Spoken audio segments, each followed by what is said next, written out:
सदाभाऊ खोत या ठिकाणी पोहोचलेले आहेत। सदाभाऊ, काय काय तुम्ही हातामध्ये बॅनर घेऊन आलात? जालना जिल्ह्यामध्ये कैलास बोराडे या प्रकरणातील जो आरोपी आहे त्यांना तत्काळ मोका लाभला पाहिजे ही मागणी घेऊन या ठिकाणी मी आणि आमदार गोपीचंद पडळकर या ठिकाणी आलेलो आहे।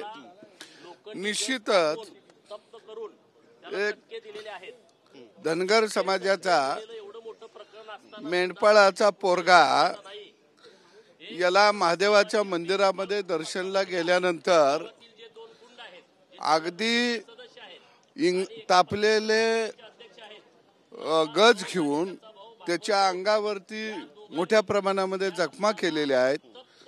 इंगळ फुलवून त्या ठिकाणी त्याला चटके दिलेले आहेत आणि म्हणून या राज्यातलं हे गुंडाराज हे कधी संपणार आहे का नाही आणि यासाठी आम्ही या ठिकाणी हे सगळं घेऊन आलेलो आहे। तुम्ही स्वतः सरकार सोबत आहात आणि या ठिकाणी आंदोलनाचा पवित्रा तुम्हाला घ्यावा लागतोय। कुठेतरी गृह मंत्रालयाचं हे फेल्युअर आहे म्हणावं आणि पोलीस काम करत नाही असं म्हणावं महाराष्ट्रामध्ये? नाही, काय आहे की या राज्यामध्ये जे गुंडाराज चाललेलं आहे आणि ते राजकीय लोकांच्या आश्रयाखाली चाललेले आहे आणि गुंडाराज मुक्त महाराष्ट्र हा झाला पाहिजे ही भूमिका खऱ्या अर्थाने घेऊन आता काम करणं अत्यंत गरजेचं आहे। आणि म्हणून भोकरदन या तालुक्यामध्ये जो कैलास गोविंद बोराडे हे अनवा या गावचे आहेत, या तरुणाला ज्या गुंडांनी मारहाण केलेली आहे ते एका पक्षाचे संबंधित कार्यकर्ते आहेत आणि म्हणून राजकीय पक्षच आता गुंडागर्दीला खतपाणी घालायला लागलेले आहे। महाराष्ट्रातली जनता आता पोलिसांच्याकडे न्याय मागायला जात नाही, गुंडांच्या दारामध्ये न्याय मागायला जायला लागलेली अशी परिस्थिती महाराष्ट्रामध्ये तयार झालेली आहे। आणि म्हणून ज्यांनी तापलेल्या रॉडने ज्यांनी चटके दिलेले आहेत त्या सगळ्यांना मोका लावा ही आमची मागणी आहे। सामान्य माणसं या गुंडाराजाला आता खऱ्या अर्थाने कंटाळलेली आहेत। नक्कीच, पण सदाभाऊ, एक प्रकारचा तुमचा हा घरचा आहेर म्हणावा महायुती सरकारला, कारण तुम्ही सुद्धा सरकार सोबत आहात, पण सरकार कुठेतरी कमी पडतंय गुन्हेगारांना शासन करण्यासाठी असं म्हणावं?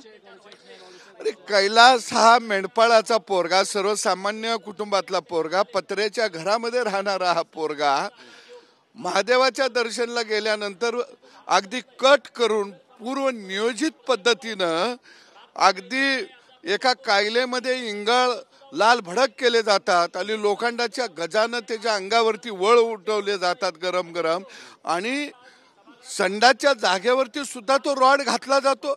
एवढी क्रूरता या माणसांच्याकडून, या गुंडांच्याकडं या महाराष्ट्रामध्ये खऱ्या अर्थानं आली कुठून हा महत्वाचा प्रश्न आहे।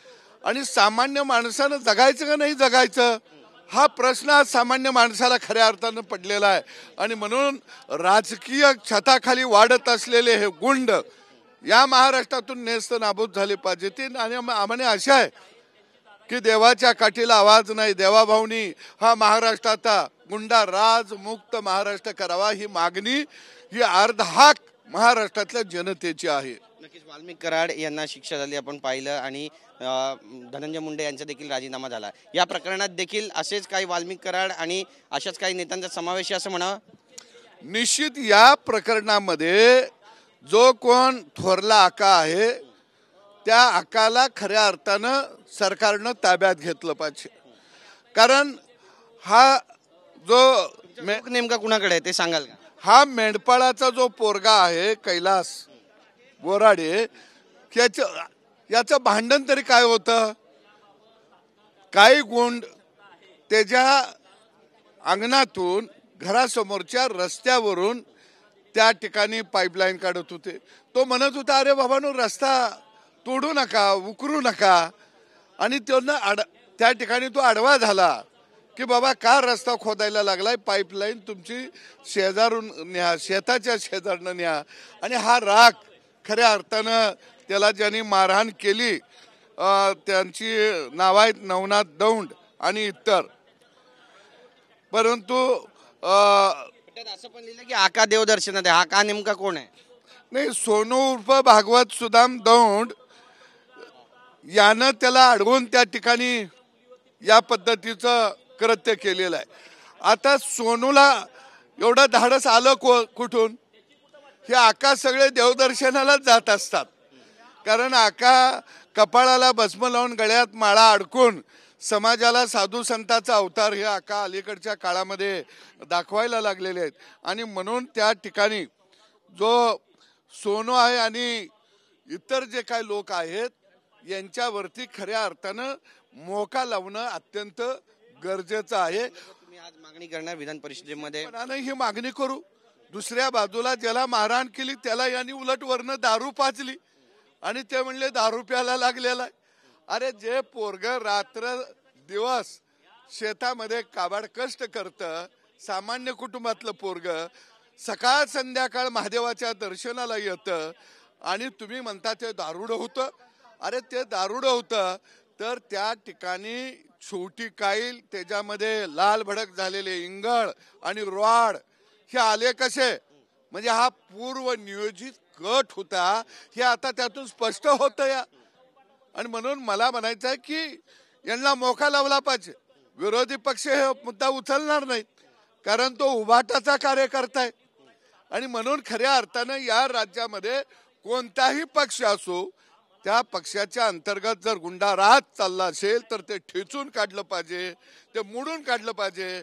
देवाभाऊच्या राज्यामध्ये एक तर गुंड तुरुंगात राहतील, नाहीतर हे राज्य सोडून पळून जातील, अशी व्यवस्था निर्माण व्हावी ही अपेक्षा महाराष्ट्रातल्या जनतेची आहे. उभाटाच्या कार्यकर्त्याचा उल्लेख करताय, नेमके कोण आहेत हे सगळे ज्यांनी मारहाण केली, ज्यांची नावं तुम्ही घेताय?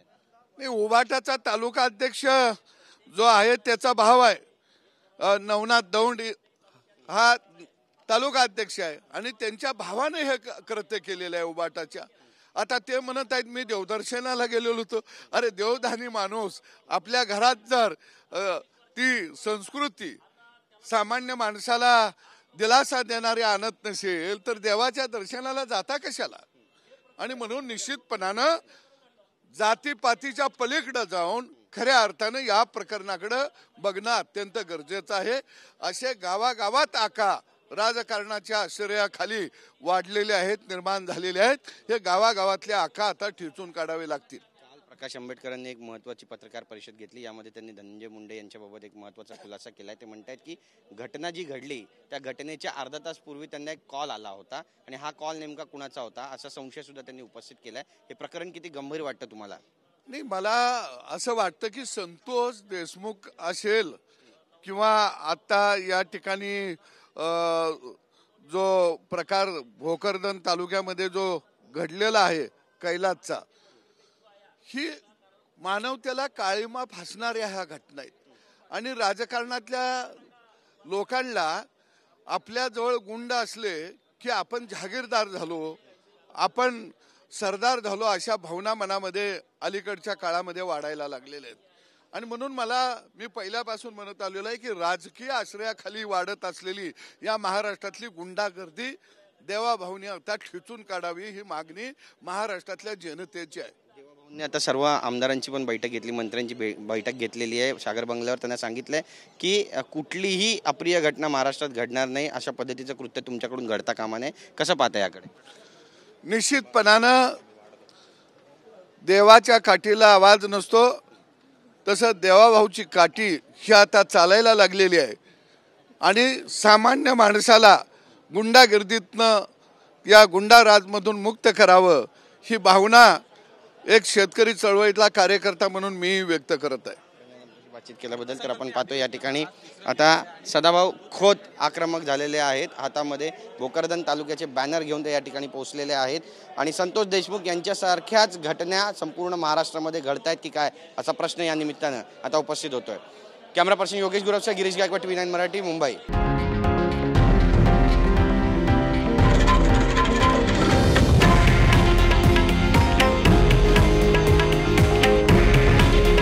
हे आहे देशातील नंबर 1 न्यूज नेटवर्क आणि आपण पाहत आहात TV9 मराठी. काळजी तुमची, हित महाराष्ट्राचं.